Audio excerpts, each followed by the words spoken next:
Bueno, iniciamos hablando acerca de los componentes de los conductos radiculares. El espacio completo dentro de la dentina que contiene pulpa es lo que nosotros conocemos como sistema de conductos radiculares.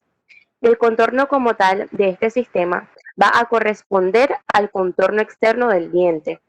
Tenemos en cuenta que factores tales como lo es el envejecimiento fisiológico, la patología y también la oclusión pueden llegar a modificar sus dimensiones a través de la producción de la dentina secundaria, de la dentina terciaria y también de cemento. Anatómicamente, el sistema de conductos radiculares va a estar dividido en dos porciones. Primero tenemos la cámara pulpar. La cámara pulpar se va a encontrar localizada en la corona anatómica del diente. Y también encontramos lo que es el conducto o los conductos pulpares o radiculares, que se encuentran localizados en la raíz anatómica. Pasa la diapositiva, por favor. En esta imagen entonces podemos observar la división que ya previamente les había mencionado. Primero tenemos la cámara pulpar y el conducto radicular o los conductos radiculares. Pásala. Sin embargo, entre las demás características morfológicas vamos a incluir también lo que son los cuernos pulpares, el techo de la cámara pulpar, la cavidad de la cámara pulpar, el piso de la cámara pulpar, el conducto radicular y el ápice, que ya previamente les voy a describir cada uno de ellos. Pásale. Iniciamos entonces con la descripción de la cámara pulpar. Como observamos, la cámara pulpar va a seguir correctamente la disposición de las paredes externas del diente. Podemos ver también que a nivel del techo pulpar, específicamente por debajo de la cúspide, va a tener una especie de prolongación. Esta prolongación es llamada cuerno pulpar. La cámara pulpar también va a presentar las paredes vestibular, palatino-lingual, mesial y distal, que limita con las diferentes caras que presenta el diente. Y siempre la vamos a encontrar en el centro del diente a nivel del cuello dentario. Pásala, por favor. La cámara pulpar, como podemos observar en la imagen, ella puede tomar diferentes aspectos geométricos y esto va a depender de acuerdo a la cantidad y a la ubicación de los orificios de entrada de los conductos radiculares, teniendo en cuenta en que esta siempre va a seguir la disposición de las paredes externas de la pieza dentaria. Por eso podemos observar que en algunas ocasiones puede tener una forma triangular, una forma trapezoidal o también una forma cuadrangular. Pásala. Bueno. Cuando hablamos entonces del piso de la cámara pulpar, este lo vamos a encontrar únicamente en dientes multirradiculares, ya que los dientes unirradiculares no presentan una limitación clínica precisa. Generalmente este piso de la cámara pulpar es más oscuro que las paredes laterales. Y algo muy característico del piso de la cámara pulpar es lo que se conoce como el rostrum canalium, que si los observamos en la imagen donde están las flechas amarillas, son unas líneas demarcatorias que van a entrelazar o a unir las entradas de los conductos radiculares. Es decir, tiene que haber presencia de varios conductos para poder observarlo. Pásala, por favor. Entonces, en la imagen superior podemos observar la diferencia que hay entre el piso de la cámara pulpar y el techo de la cámara pulpar. Si observamos la imagen de la izquierda, se puede observar el rostrum canalium. Y en la imagen inferior, entonces podemos ver que estos orificios de entrada hacia los conductos radiculares siempre van a estar ubicados en la intersección de las paredes con el piso de la cámara, es decir, a nivel de las paredes mesial, palatina, distal o vestibular. Pásala. Bueno, esta imagen también es muy importante porque nosotros tenemos que tener en cuenta que la forma y el tamaño de la cámara pulpar puede variar constantemente. Factores tales como lo es las presiones masticatorias, fisiológicas y patológicas, también la caries dental, el desgaste que se efectúa en la corona del diente y también acción de diferentes estímulos externos como algún material de obturación pueden hacer variar la conformación primitiva de la cámara pulpar. Por eso podemos encontrar cámaras pulpares normal, amplia, estrecha, con nódulo y calcificada. Pásalo. Bueno, entonces ahora vamos a hablar del conducto radicular. El conducto radicular, si lo observamos en la imagen, este comienza con un orificio que tiene una forma de embudo. Generalmente lo encontramos a nivel de la línea cervical o en una posición apical con respecto a ella, y va a terminar justamente en el foramen apical que se abre en la superficie de la raíz, en el centro del ápice radicular o a menos 3 milímetros de él. Entonces, biológicamente los podemos encontrar como dos conductos. Está el conducto dentinario, donde se dice que es la porción de la cavidad pulpar que está rodeada por dentina, y es donde va a trabajar el endodoncista. Y el conducto cementario, que es la porción de la cavidad pulpar del diente, que va a estar rodeada por cemento. Pásala, porfa. Bueno, entre las características generales de los conductos radiculares podemos observar que en su mayoría son curvos, casi siempre en una dirección vestibulolingual. Estas curvas generalmente suponen problemas durante los procedimientos de conformación y de limpieza, porque las curvas no las podemos apreciar en una radiografía estándar, sino que son necesarias proyecciones anguladas para poder determinar su presencia y su dirección. Cabe destacar que esta curva puede ser gradual en todo el conducto, es decir, puede presentarse de forma generalizada o simplemente puede ser una curva aguda cerca del ápice. También podemos encontrar curvaturas en forma de S. Y algo muy importante es que en la mayoría de los casos el número de conductos es igual al número de raíces. Sin embargo, podemos encontrar casos como en una raíz oval que puede llegar a tener más de un conducto. Pásala, por favor. Entonces, acá podemos clasificar, de acuerdo a la clasificación de Snyder, podemos tener diferentes grados de complejidad en base a las curvaturas y a los grados que se encuentran inclinados. Por ejemplo, si tenemos una curvatura menor a 5 grados, entonces se podría decir que tiene una complejidad baja. Se encuentra en una complejidad mediana cuando va entre 10 grados a 20 grados y una complejidad alta cuando esta va de 25 grados a 70 grados. Pásala. Otra característica de los conductos radiculares es que también pueden tener sus variaciones morfológicas, tal como la cámara pulpar. Lo podemos encontrar normal, amplio, estrecho y calcificado. Bueno, en esa imagen entonces podemos observar que vamos a encontrar diferentes conductos que se van a clasificar de acuerdo a su posición y características. Tenemos el conducto principal, el conducto lateral, recurrente, secundario, los conductos accesorios, el interconducto, el colateral y el delta apical, que ya previamente voy a describir cada uno de ellos. Pásala, por favor.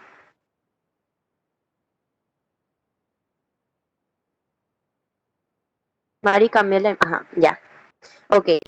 Entonces, cuando hablamos del conducto principal, podemos observar que este es el más importante porque si observamos la imagen, va a pasar a nivel de todo el eje del diente y generalmente es el que alcanza el ápice. Por su parte, el conducto lateral es el que comunica el conducto principal con los tejidos periodontales, específicamente a nivel de los tercios medio o cervical de la raíz. Y el recorrido de este es generalmente perpendicular u oblicuo. El conducto recurrente es el que, partiendo del conducto principal, recorre un trayecto que puede ser variable, pero va a desembocar nuevamente en el conducto principal justamente antes de llegar al ápice. El interconducto es un pequeño conducto que comunica entre sí dos o más conductos principales, sin alcanzar el cemento y el periodonto. Y en cuanto al conducto secundario, este es el que comunica el conducto principal con el periodonto, pero únicamente a nivel del tercio apical. Pásala, por favor. Bueno, también podemos observar otras variaciones anatómicas, tales como es el cabo interradicular. Este sale del piso de la cámara pulpar y va a terminar a nivel de la bifurcación o de la trifurcación. Por otra parte, encontramos el delta apical, que simplemente son múltiples terminaciones de un mismo conducto, que como observamos en la imagen va a alcanzar el foramen apical formando un delta de ramas terminales. Pásala. Bueno, cuando hablamos de los conductos accesorios, podemos ver que estos son conductos muy pequeños que se van a extender en una dirección horizontal, vertical o lateral, que va desde la pulpa hasta el periodonto. Si observamos los porcentajes, en el 74% de los casos lo encontramos a nivel del tercio apical. En el 11% de los casos lo encontramos a nivel del tercio medio y en el 15% lo encontramos a nivel del tercio cervical. Estos conductos accesorios contienen tejido conectivo y vasos. Sin embargo, no suministran una suficiente circulación a la pulpa para formar la circulación colateral. Los conductos accesorios se forman por un atrapamiento de vasos periodontales en la vaina radicular epitelial de Herwig durante el proceso de la calcificación. Cabe resaltar que este tipo de conducto accesorio puede generar una patología, ya que ellos proporcionan una vía para el paso de las sustancias irritantes, que va desde la pulpa hasta el periodonto. Otra característica es que podemos encontrar este tipo de conductos a nivel de la bifurcación o de la trifurcación de dientes que tienen varias raíces. Por eso generalmente también se llaman conductos de furcación. Pásala. Bueno, entonces pasamos a hablar de la morfología del ápice radicular. Para hablar del ápice radicular, entonces tenemos que tener en cuenta 3 puntos anatómicos e histológicos claves que están presentes en la región apical de una raíz. Tenemos la constricción apical, la unión cemento-dentina y el foramen apical. Entonces, ¿puedes darle zoom a la imagen, por favor?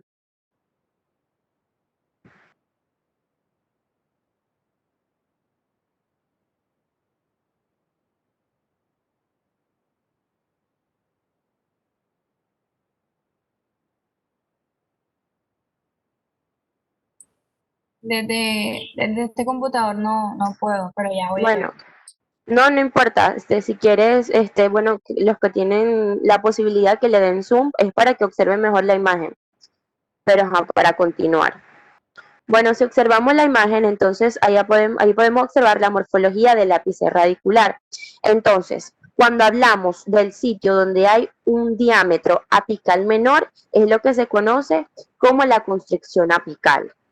También esta constricción apical es lo que nosotros usamos como punto de referencia, como terminación apical para lo que es el proceso de la conformación, la limpieza y la obturación. También vamos a encontrar la UCD, que es la unión cemento-dentina, donde es el punto donde se va a unir el cemento con la dentina. Y también es el punto donde termina el tejido de la pulpa y comienzan los tejidos periodontales. Pasa la diapositiva, por favor.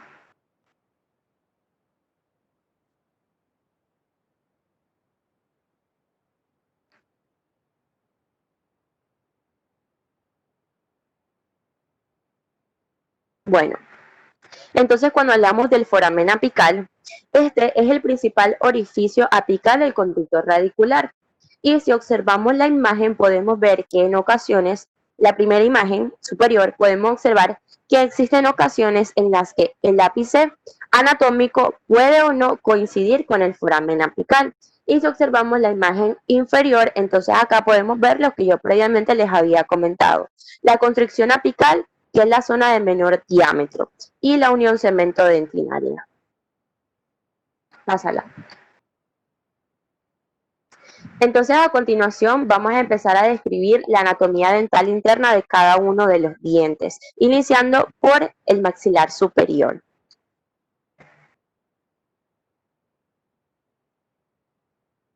Pasa la diapositiva, por favor. Bueno, cuando hablamos entonces del incisivo central superior, primeramente tenemos que la cronología de erupción de este diente va entre los 7 a los 8 años. Su rizogénesis completa es a los 10 años. La rizogénesis es el proceso que da lugar a la formación de la parte radicular del diente. Se lo digo porque se va a mencionar varias veces en el seminario. Bueno, su rizogénesis completa es a los 10 años y tiene una longitud promedio de 23 milímetros. Generalmente tiene una inclinación a distal de 3 grados y a palatino de 15 grados. En cuanto a la dirección de la raíz, el 75% de los casos es recta. El 8% está en una dirección hacia distal y en un 9% una dirección hacia vestibular. Y la forma del conducto generalmente es cónico-piramidal. Si observamos el contorno externo del diente en la imagen, podemos observar que es bastante similar al de la superficie interna de su sistema de conductos. Y este es unirradicular. Pásala, por favor. Bueno, en cuanto a la anatomía dental interna, podemos observar que su cámara pulpar es un poco más amplia en sentido mesiodistal que en un sentido vestíbulo-lingual. También presenta un hombro palatino, presenta 3 cuernos pulpares y también son frecuentes en este diente los conductos laterales, más la presencia de los conductos múltiples puede ser un poco inusual. Si lo observamos en un corte transversal como en la imagen, vemos que al inicio tiene como una forma triangular y que poco a poco se va volviendo circular a medida que se va aproximando al ápice. Y este diente tiene un solo conducto que puede ser redondo u ovoide. Pásalo. Bueno, cuando hablamos del incisivo lateral superior, su cronología de erupción va desde los 8 a los 9 años. Su rizogénesis completa es a los 11 años y tiene una longitud promedio de 23 milímetros. Tiene una inclinación a distal a 5 grados y a palatino de 20 grados. Generalmente la dirección de la raíz es hacia distal en un 53%, es recta en un 30%, palatina en un 4%, labial o vestibular en un 4%, mesial en un 3% y gradual y bayoneta en un 6%. Anatómicamente, este es el diente que más presenta modificaciones patológicas en su anatomía, como por ejemplo la microdoncia o el cíngulo en forma de garra. Y también tiene una menor proporción de conductos rectos. Pásala, por favor.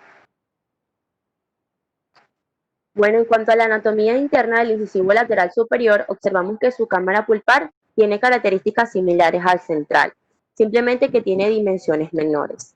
En cuanto a su conducto, presenta un conducto radicular único de forma oval con un diámetro vestíbulo-palatino mayor que el mesiodistal.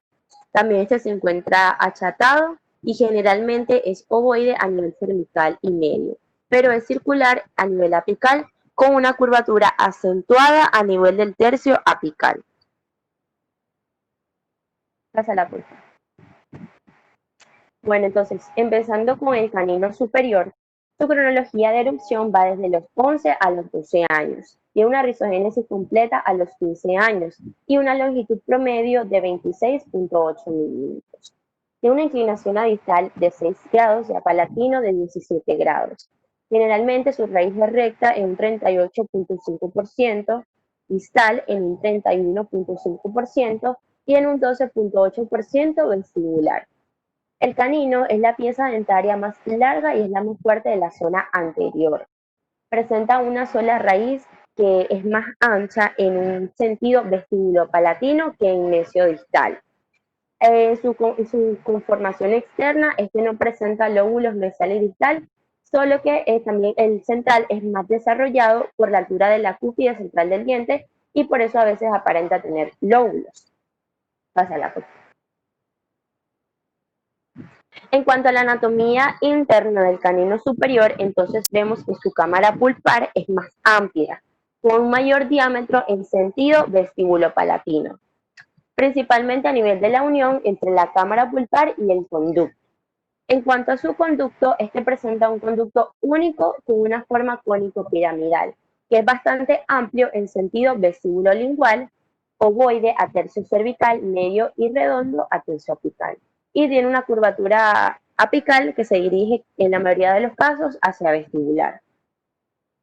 Pásala, por favor. Bueno, entonces empezamos a hablar sobre el primer premolar superior. Su cronología de erupción va desde los 10 a los 11 años. Finaliza la rizogénesis entre los 12 y los 13 años y tiene una longitud media de 21 milímetros. Generalmente, en cuanto al número de raíces, presenta 2 en un 42% y en un 35.5% presenta una raíz, aunque en ocasiones puede presentar 3 raíces. Estas 3 raíces pueden ser 2 vestibulares, que son bastante estrechas, y también una palatina que generalmente es más amplia. Cabe resaltar que este diente está predispuesto a tener fracturas en un sentido mesiodistal. Pásala, por favor. Bueno, cuando hablamos de la anatomía interna del primer premolar superior, vemos que su cámara pulpar es de forma ovalada, irregular y también achatada mesiodistalmente. Presenta dos cuernos pulpares y si observamos en la imagen, el más grande es el vestibular. También tiene una gran diferencia con las piezas que he mencionado anteriormente, ya que su piso favorece a la presencia de más de un conducto, a pesar de que solo puede tener una raíz. El orificio palatino generalmente es mayor que el vestibular y también es más ancho en un sentido vestíbulo-lingual. Entonces, en cuanto a los porcentajes de los conductos, podemos observar que este puede presentar un conducto con 3 agujeros en un 6%, dos conductos con 2 agujeros en un 72%, dos conductos con un agujero en un 13% y un solo conducto con un agujero en un 9%. Pásala, por favor.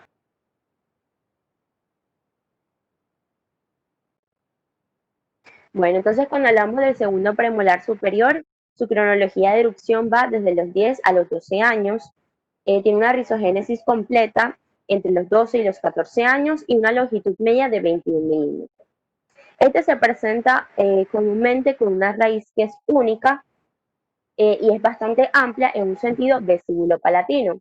Y en tal caso de ser dos o varias pueden tener la misma longitud. Y también este diente tiene una curvatura apical que está bastante próxima al seno maxilar. Pásala, por favor.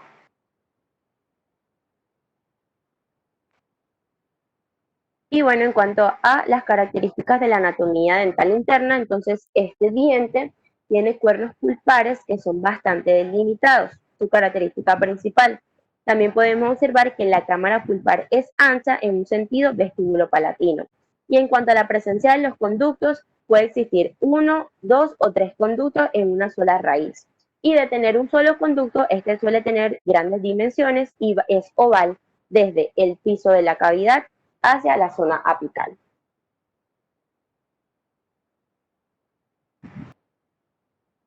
Ya.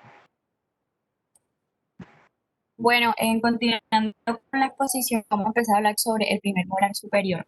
En cuanto a su cronología de erupción, tenemos que tener en cuenta que esta erupción a partir de los 6 hasta los 7 años. La rizogénesis completa es desde los 9 a los 10 años. Presenta tres raíces, es la pieza dentaria de mayor volumen y fortaleza debido a su acción de trípode. Es de anatomía, es por su anatomía completa. Su longitud promedio es de 20 a 6 milímetros por palatino, por mesiovestibular es de 19 a 9 milímetros y de distovestibular es de 19 a 19.4 milímetros. La raíz palatina es un poco más larga y es la de mayor diámetro. La raíz mesiovestibular presenta una curvatura marcada y con una concavidad en la superficie distal. Y la raíz distovestibular es la más pequeña y con una mayor inclinación distal.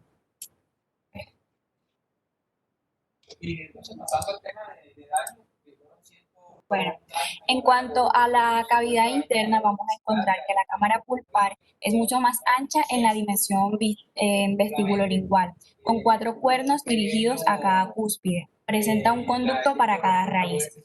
Tenemos en cuenta primero el conducto palatino, el conducto distal y de igual manera en la raíz mesiovestibular se pueden presentar uno o hasta 3 conductos en una saliente de dentina que cubren su orificio. De igual manera, ahí sí, ya esto. Bueno, el segundo molar superior, en cuanto a su cronología de erupción, es desde los 12 hasta los 13 años. La rizogénesis completa es desde los 14 hasta los 16 años. Presenta una longitud promedio de la raíz por palatino de 21 milímetros por vestíbulo mesial y vestíbulo distal de 19 milímetros. Sus raíces están más juntas y son más cónicas y a veces están fusionadas. Es muy similar al primer molar superior en su corona y puede presentar tres cúspides o de compresión. Generalmente suelen presentar tres conductos, como ya lo había dicho, aunque con menos frecuencia en el primero eventualmente. Presentan dos conductos en cualquiera de sus raíces.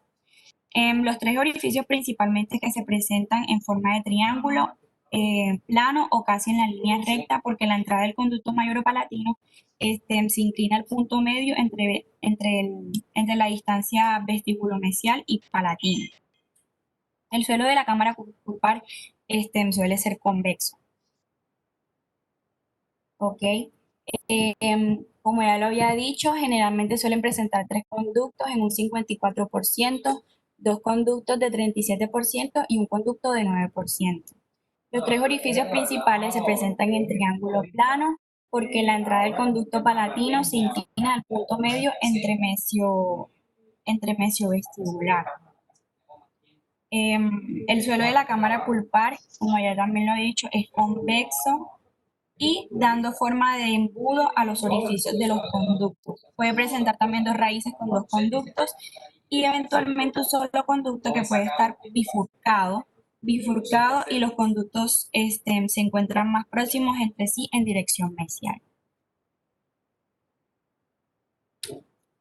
Bueno, vamos a empezar a hablar sobre la anatomía dental interna del maxilar inferior. Tenemos en cuenta primero el incisivo central inferior. Mari, ¿tú me escuchas? Sí, doctor. Vamos a hacer un break aquí, vamos a parar aquí, porque estas dos chicas a nosotros nos han dado un compendio de anatomía pulpar y de anatomía del diente, pero exquisito. De verdad que sí. Alison y María ahora van súper muy bien. Yo estoy anonadado aquí con la presentación. Créanme que no tengo nada que decir ahorita mismo, ¿ya? Pero vamos a suspender en el momentico para poder cumplir el compromiso que les dije que iba a cumplir. Solamente quiero hacer unas anotaciones al grupo entero con respecto a la anatomía. Chicos, cuando nosotros vamos a hacer endodoncia, todo lo que explicó Alison magistralmente, nosotros debemos tenerlo en la cabeza, ¿ok? En la cabeza. De pronto cuando ustedes vieron, yo no sé si es introducción a la odontología, creo que se llama la asignatura donde dan algo de anatomía de dientes y todo esto, no recuerdo bien dónde es que la dan ustedes. De pronto ustedes van con una idea de que, listo, el lateral, un conducto, segundo premolar, una raíz, un conducto. No, las cosas cambian cuando nosotros estamos haciendo la realidad que es la endodoncia y que cambia también lo que es la anatomía de esos conductos. Ya empezamos a ver, miren todos esos porcentajes de lo que están hablando Mari y de lo que está hablando Alison, que los porcentajes varían, ¿ya? Por eso hacer endodoncia no es sencillo. Hacer endodoncia tiene una responsabilidad desde la academia, desde la formación, desde nosotros tener el conocimiento preciso de esa anatomía para comprender cómo puedo hacer yo correctamente el tratamiento de conducto. Y mucho más estos señores que va a tocar María ahora, los dientes inferiores, que son los dientes más morfogénicamente cambiados que podemos encontrar, ¿ya? Entonces debemos tener en cuenta todo eso, esas variaciones, los tipos de conductos, las limitaciones anatómicas como el rostrum canalio. Nunca en la vida me habían hablado de rostrum canalio en una presentación y eso es pero muy importante nosotros tenerlo en cuenta. El rostrum canalio es esa dentina más oscurecida que encontramos en la cámara pulpar para nosotros, en donde se encuentran unidos conducto con conducto. Eso lo vamos a comprender más ahorita que ellos nos expliquen de lo que es la apertura y cómo vamos a hacer el acceso endodontico como tal. ¿Ya? Esto va muy bien, realmente. Hay un puntico importante que se me iba a detenerlo, iba a decirlo, pero yo dije que iba a terminar, iba a mejor permitir que terminara. Y es la anatomía en la parte apical. Y Alison decía algo importante en el lateral. El lateral tiene una anatomía muy particular que es una curvatura al final. Eso nosotros lo llamamos dislaceración. Dislaceración. Esa curvatura está dirigida hacia distal y hacia palatino. Por eso que esos dientes cuando se afectan ya para endodoncia son complicados por esa curvatura al final y además cuando ellos hacen abscesos, esos abscesos los van orientando hacia la zona apical. Entonces, hay veces que nosotros vemos, no, pero si el diente, ¿cómo es? El diente está acá en central, en la parte anterior, y el acceso me está saliendo en palatino, más o menos por los lados del canino. ¿Por qué se está dando esta? Claro, es la dilaceración, y es como apunta hacia palatino y hacia distal, tiende a sacar el acceso hacia palatino. Entonces son dientes que son complejos de diagnosticar y de trabajar. Pero créanme que, o sea, estoy sin palabras. El seminario va muy, pero muy bien. Las dos expositoras van correctamente. Entonces, propongo que cerremos aquí en este momento y continuemos el próximo lunes para terminar lo que es anatomía. ¿Les parece? Anatomía y apertura, perdón. Anatomía y apertura. Sí, doctor, está bien. Perfecto. Está bien. Perfecto. Entonces, listo. Nos vemos el próximo lunes. Muchas gracias, Alison. Muchas gracias, Maripaz, por lo que han hecho hasta ahora. Y muchas gracias al resto del grupo. Todo excelente. Por favor, ok. Bueno, doctor, gracias a usted. Hasta luego. Nos vemos, ok.